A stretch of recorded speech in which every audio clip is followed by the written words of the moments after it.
Segundo a Samuel, capítulo 3. A guerra entre as famílias de Saul e de Davi durou muito tempo.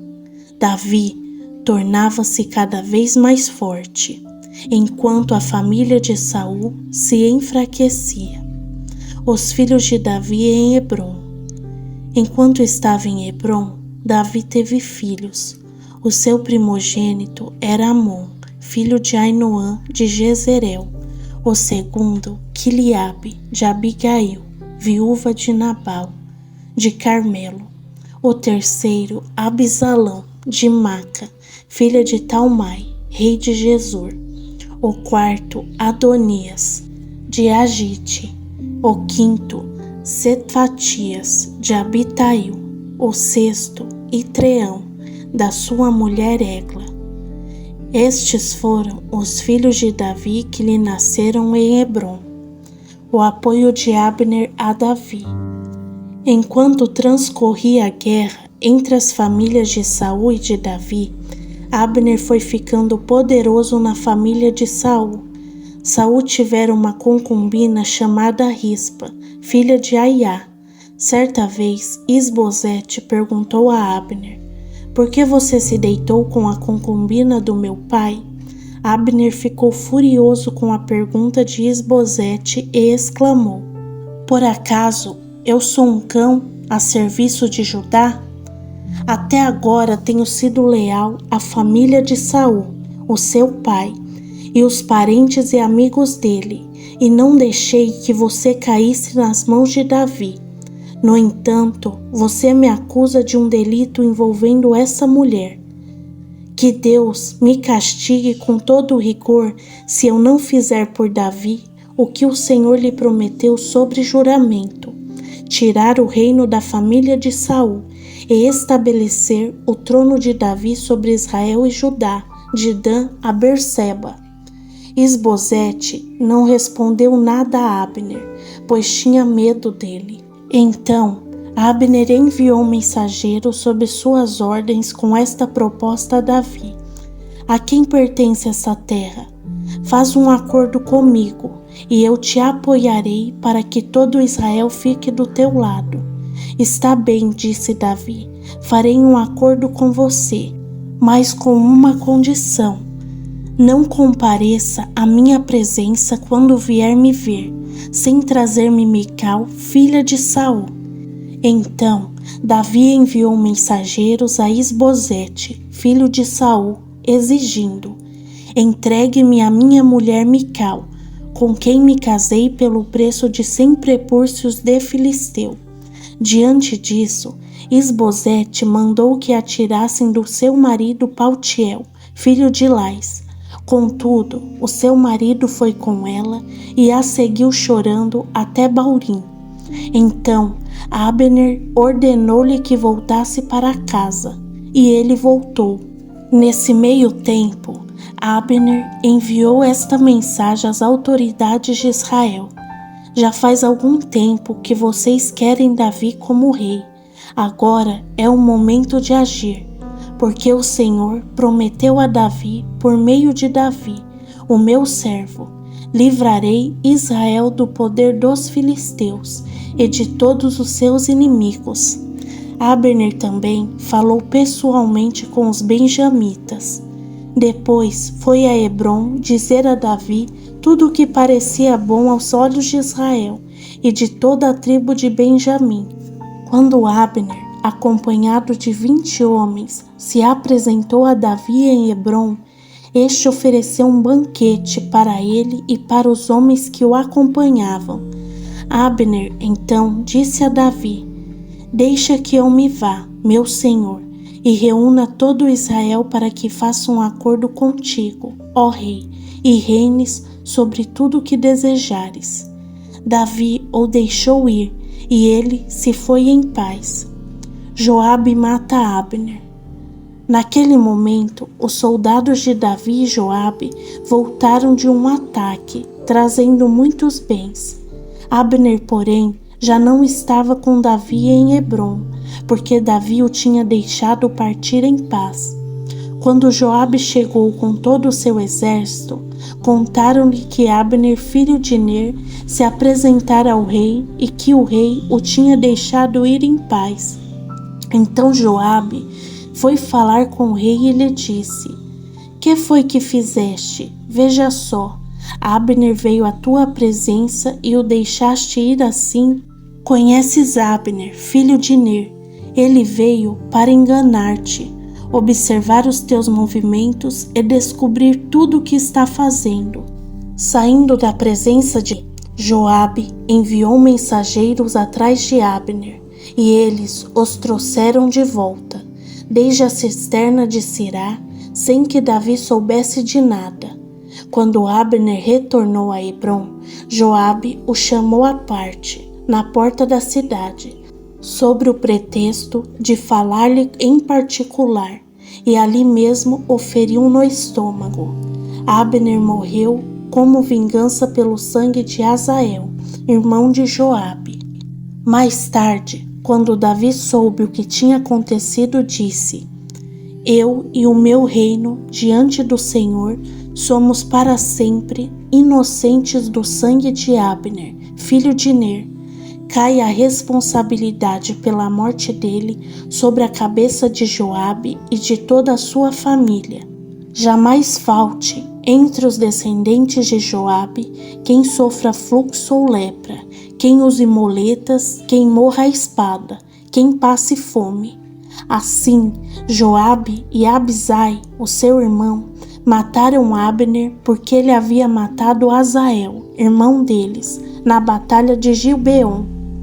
Então, Davi disse a Joabe e a todo o exército que o acompanhava: Rasguem as suas vestes, vistam-se com pano de saco e vão lamentando à frente de Abner.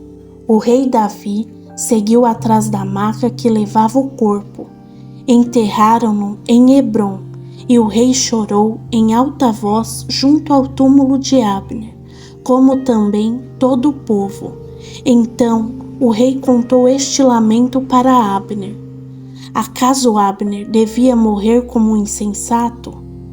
As suas mãos não estavam algemadas nem os pés acorrentados. Você caiu como quem cai, diante dos homens perversos.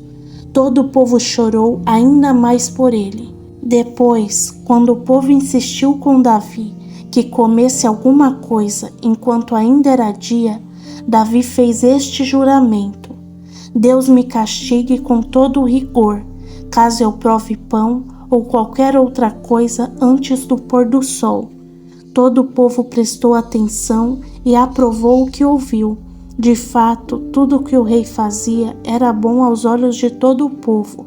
Assim, naquele dia, todo o povo e todo Israel reconheceram que o rei não tivera participação no assassinato de Abner, filho de Ner.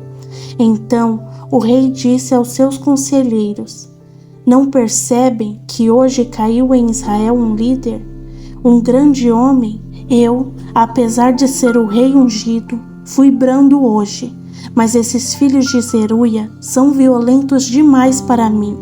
Que o Senhor retribua ao malfeitor de acordo com a sua maldade.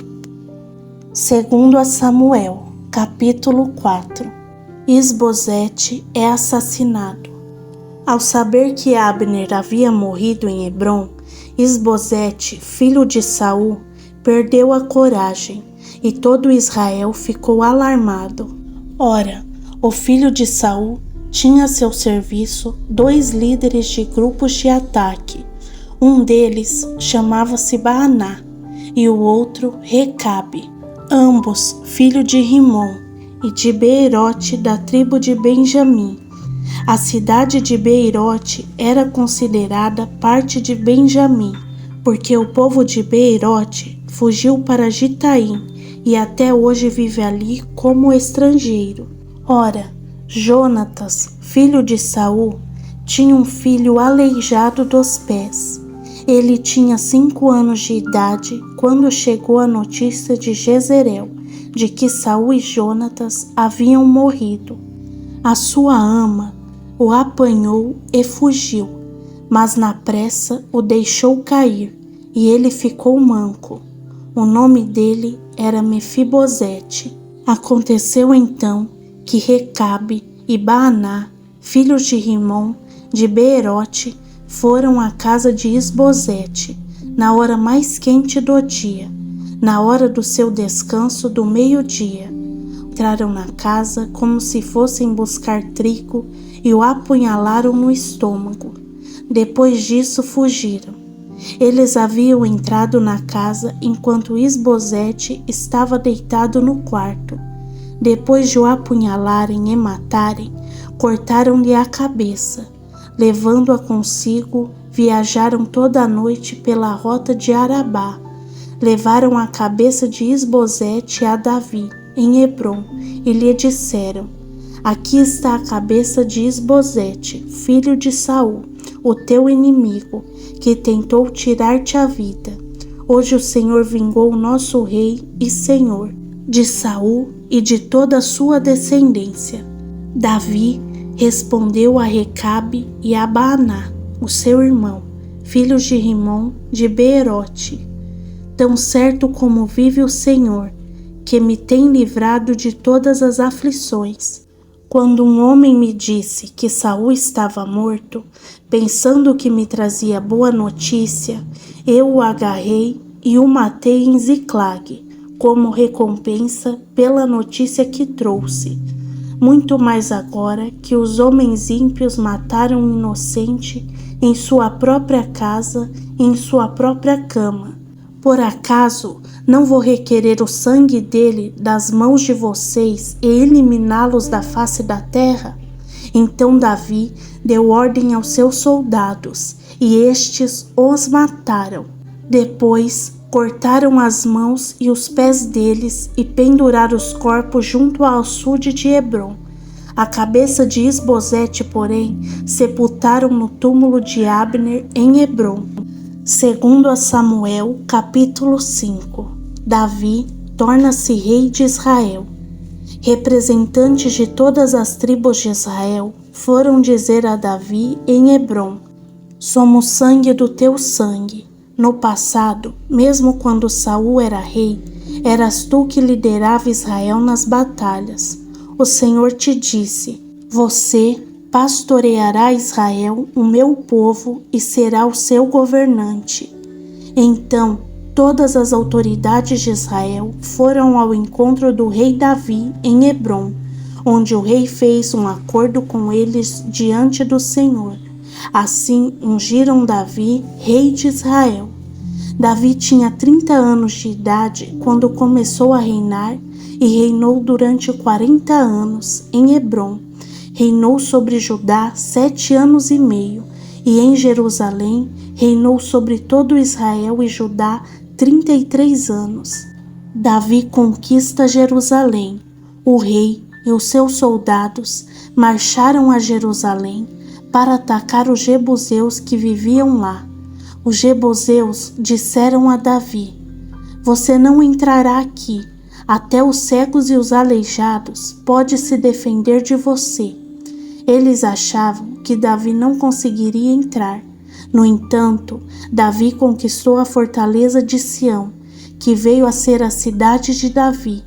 Naquele dia, Davi disse: Quem quiser vencer os jebuseus terá que utilizar a passagem de água para chegar àqueles cegos e aleijados inimigos de Davi. É por isso que dizem: os cegos e os aleijados não entrarão no palácio. Davi passou a morar na fortaleza e chamou-a Cidade de Davi. Ele construiu a área ao redor, desde o Milo até a parte interna. Davi se tornou cada vez mais poderoso, pois o Senhor, o Deus dos exércitos, estava com ele. Então Hirão, rei de Tiro, enviou a Davi uma delegação e também toras de cedro, carpinteiros e pedreiros que construíram um palácio para Davi. Assim, Davi teve certeza de que o Senhor confirmara como rei de Israel e de que estava fazendo prosperar o seu reino por amor de Israel, o seu povo. Depois de mudar-se de Hebrom para Jerusalém, Davi tomou mais concubinas e esposas e gerou mais filhos e filhas. Estes são os nomes dos que lhe nasceram ali: Samuá, Sobabe, Natã, Salomão, Ibar, Elisua, Nefeg, Jáfia, Elisama, Eliada e Elifelete. Davi derrota os filisteus. Ao saberem que Davi tinha sido ungido rei de Israel, os filisteus subiram com todo o exército em busca de Davi. Ele, porém, soube disso e desceu à fortaleza. Tendo os filisteus se espalhado pelo vale de Refaim, Davi perguntou ao Senhor: Devo atacar os filisteus? Tu os entregarás nas minhas mãos? O Senhor lhe respondeu: Vá, pois eu entregarei nas suas mãos. Então Davi foi a Bel-Perazim e lá os derrotou. Ele disse: Como as águas de uma enchente causam destruição, assim pelas minhas mãos o Senhor destruiu os meus inimigos diante de mim. Por isso, aquele lugar passou a ser chamado Baal-Perazim, como os filisteus haviam abandonado os seus ídolos ali. Davi e os seus soldados os apanharam.